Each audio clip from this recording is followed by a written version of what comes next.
So these are just some of the questions you refused to answer, or have answered with personal attacks on members of this committee.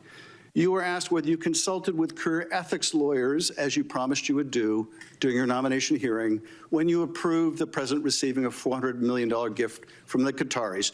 You refused to answer that question. You were asked who or what role you may have played, or who played the role in asking that Trump's name be flagged in any of the Epstein documents gathered by the FBI.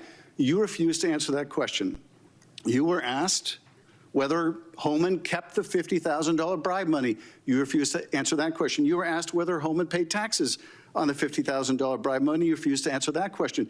You were asked, did career prosecutors find insufficient evidence to charge James Comey? You refused to answer that question.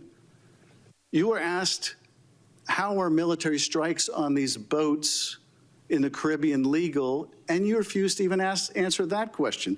You were asked, law degree, excuse me. You were asked, did you discuss indicting James Comey with the president? You refused to answer that question. You were asked, did you approve the firing of antitrust lawyers who disagreed with the Hewlett-Packard merger? You refused to answer that question. You were asked whether you support a restoration fund for violent insurrections to attack the Capitol on January 6th. You refused to answer that question. You were asked whether you were firing career professionals, career prosecutors, just because they worked on January 6th investigations. You refused to answer that question.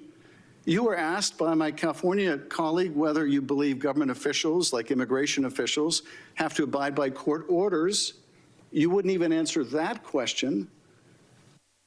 This is supposed to be an oversight hearing.